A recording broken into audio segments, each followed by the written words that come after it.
સરકારી નોકરીની કેટલીક મર્યાદાઓ તરફ પણ હું ધ્યાન દોરું છું. કાં હીરો કાં ઝીરો, એટલે કે કાં તો તમે પાસ થાઓ કાં તમે નિષ્ફળ જાઓ.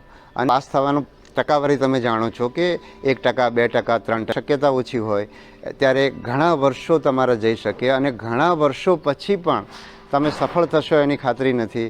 એટલે એના તરફ પણ તમારું હું ધ્યાન દોરવા માગું છું. હવે કેટલીક સરકારી નોકરીની કેટલીક મર્યાદાઓ તરફ પણ હું ધ્યાન દોરું છું. એક તો આ તમે જે ભરતીમાં ભાગ લઈ રહ્યા છો એ ભરતીમાં મેં પણ ભાગ લીધો છે. એમાં ખૂબ બધી સ્પર્ધા હોય છે અને એ સ્પર્ધામાંથી હું પણ પસાર થયો છું અને બહુ આકરો સમય હોય છે અને એમાં એટલી બધી અનિશ્ચિતતા હોય છે. કારણ કે કાં હીરો કાં ઝીરો, એટલે કે કાં તો તમે પાસ થાઓ કાં તમે નિષ્ફળ જાઓ.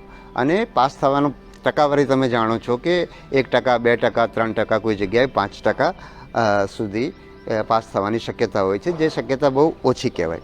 બીજી એક અનિશ્ચિતતા છે કે ભરતી ક્યારે આવશે, પરીક્ષા ક્યારે થશે, બરાબર છે, એના નિયમો શું હશે, એટલે એ અનિશ્ચિતતા પણ હોય છે. પછી ઘણા વર્ષો સુધી મહેનત કરવી પડે છે. જ્યારે આટલી મોટી સ્પર્ધા હોય ત્યારે સફળ થવાની શક્યતા ઓછી હોય ત્યારે ઘણા વર્ષો તમારા જઈ શકે અને ઘણા વર્ષો પછી પણ તમે સફળ થશો એની ખાતરી નથી. એટલે ઘણા વર્ષો બગાડ્યા પછી તમે એમાંથી તમારે નવેસરથી શરૂઆત કરવી પડે.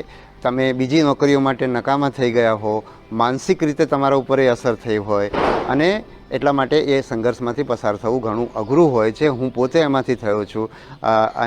એની પણ વાત કરું તો દાખલા તરીકે જ્યારે હું એન્જિનિયરિંગમાં ભણતો હતો ત્યારે મેં પુસ્તકોના વાંચનનો શોખ કેળવ્યો, જેણે મારા જીવનની અંદર બહુ મોટું યોગદાન આપ્યું.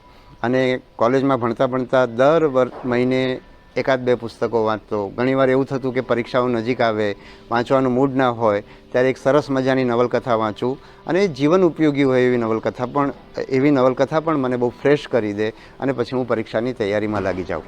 અને આ વસ્તુ હું જ્યારે સિવિલ સર્વિસની તૈયારી કરતો હતો ત્યારે મારાથી મુકાઈ ગઈ. અને હજુ પણ હું એમ કહીશ કે જેટલા ઉત્સાહથી હું પુસ્તકોનું વાંચન એ વખતે કરતો હતો, કોલેજમાં હતો ત્યારે, એ આજે પણ હું નથી કરી શકતો. એટલે એક સારો શોખ મારાથી મુકાઈ ગયો. મારા સ્વભાવ ઉપર ઘણી બધી એની અસરો થઈ. એટલે આ બધી અસરોમાંથી દરેક સ્પર્ધાત્મક પરીક્ષાના ઉમેદવારોએ પસાર થવાનું હોય છે. કારણ કે જે કારણો મેં તમને અનિશ્ચિતતા અને બહુ સ્પર્ધા અને એની બધી વાત કરી. તો એક આ બીજું, જ્યારે હું આવી વાત કરું ત્યારે બધાના મનમાં એવો વિચાર આવે કે ભાઈ સરકાર કેમ આટલી બધી ઓછી નોકરીઓ કરે છે, દર વખતે કેમ વારંવાર જાહેરાતો નથી પાડતા, કેમ ભરતીઓ બહુ નથી થતી.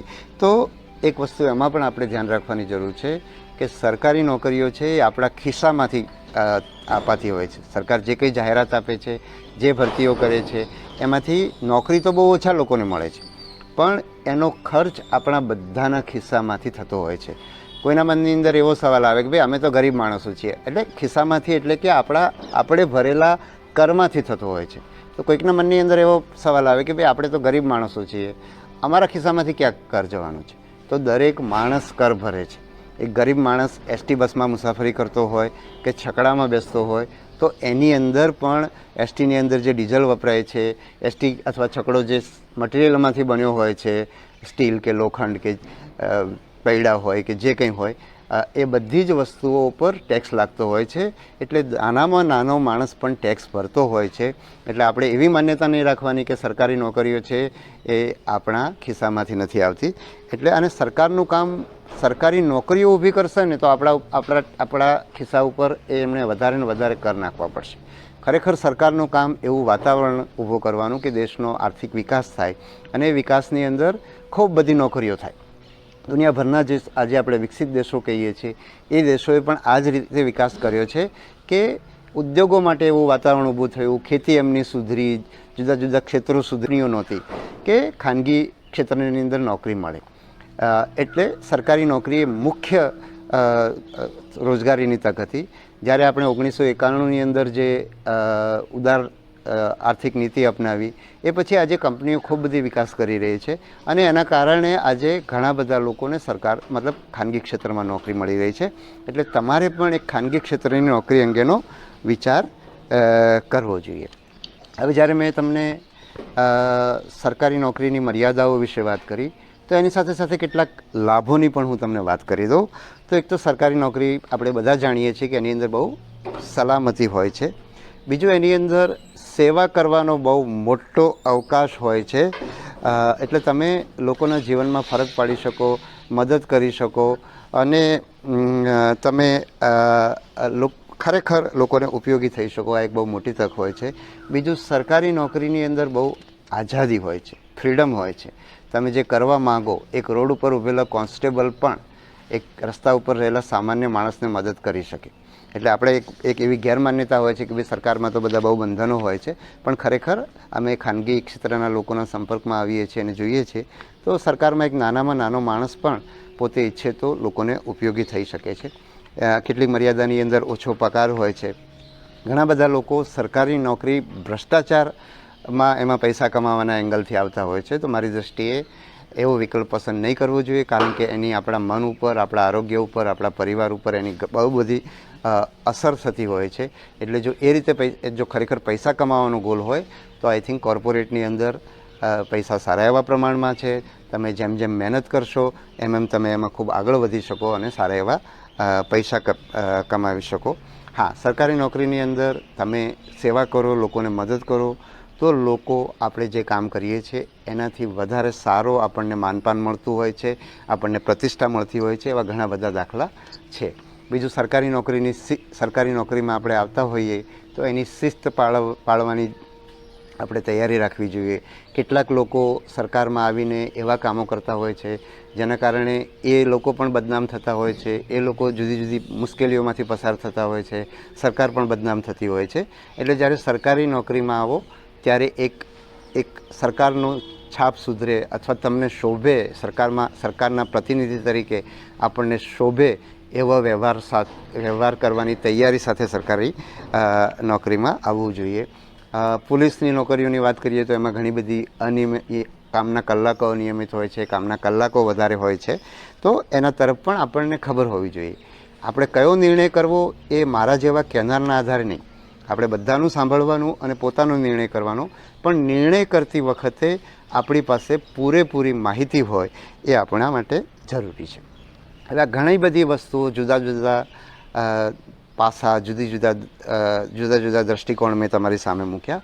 હવે ફાઇનલી તમારા માટે શું કરી શકો તમે, અથવા તો શું એક્શન પ્લાન હોવો જોઈએ એના તરફ ધ્યાન દોરું છું. અને આપણે એવા લોકોની વાત કરી રહ્યા છીએ કે જેમણે સરકારી ભરતીને પોતાનો લક્ષ્યાંક બનાવ્યો છે ને એમાં પૂરેપૂરો સમય આપીને જે લોકો કામ કરી રહ્યા છે એવા વિદ્યાર્થીઓની વાત કરીએ તો એક તો આપણે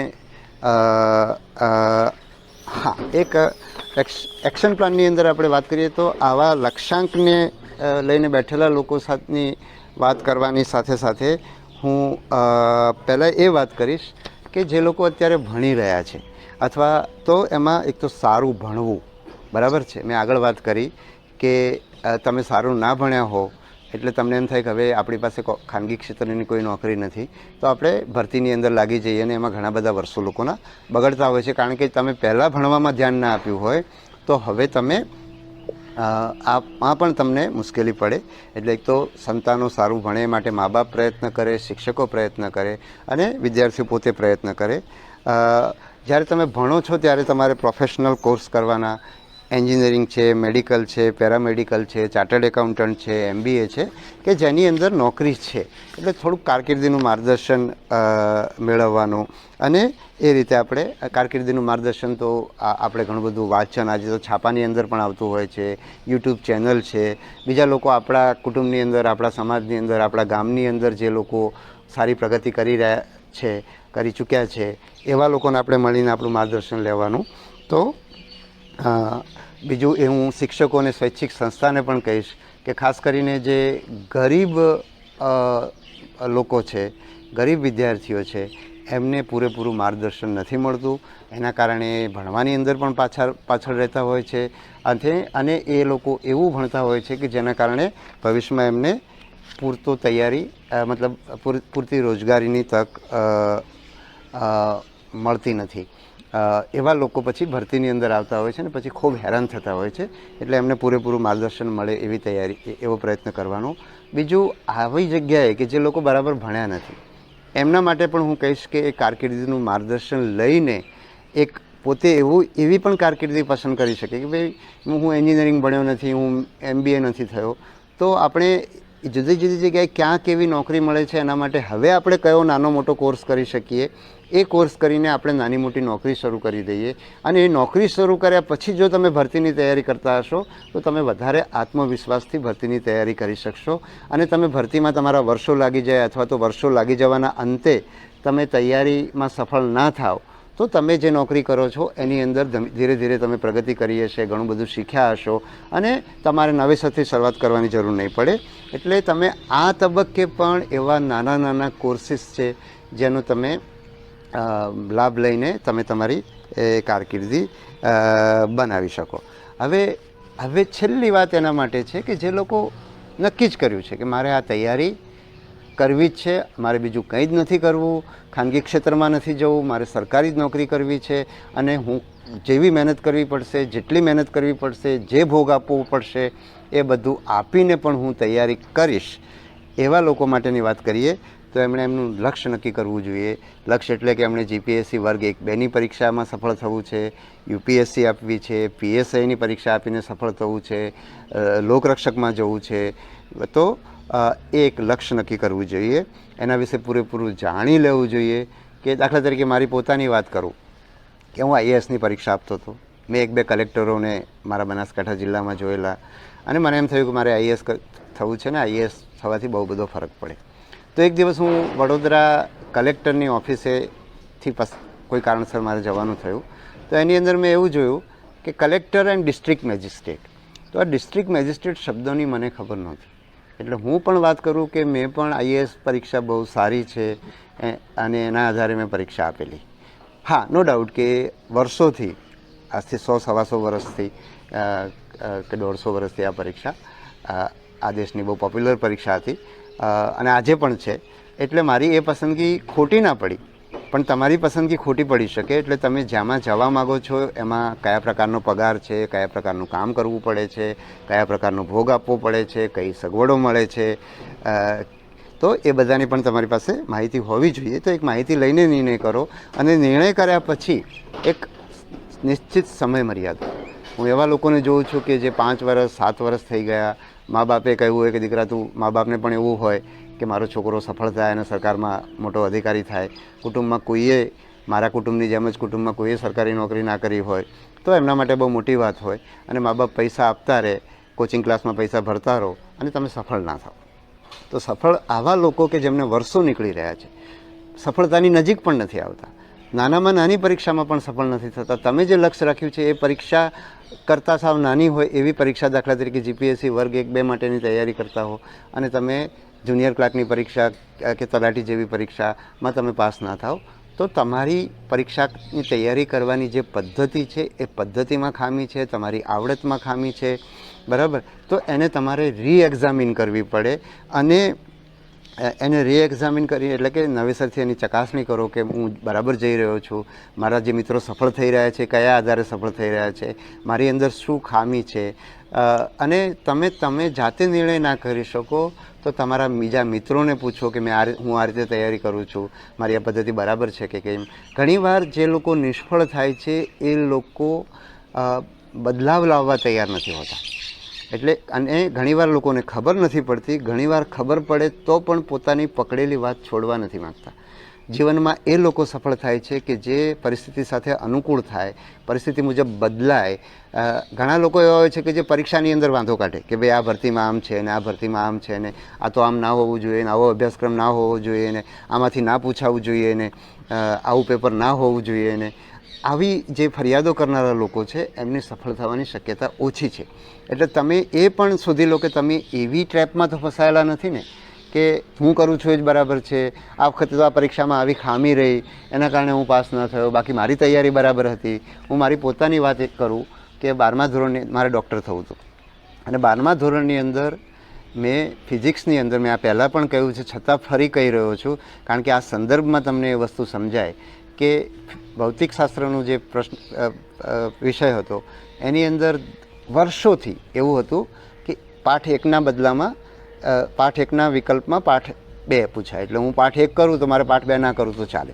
ભૌતિક શાસ્ત્ર મારો અણગમતો વિષય હતો, એટલે મેં એમાં એવું કર્યું કે પહેલો પાઠ કર્યો, પછી બીજો ના કર્યો, ત્રીજો કર્યો, જે રીતે ટૂંકમાં અમુક મેં બધું ઓપ્શનમાં કાઢી નાખ્યું.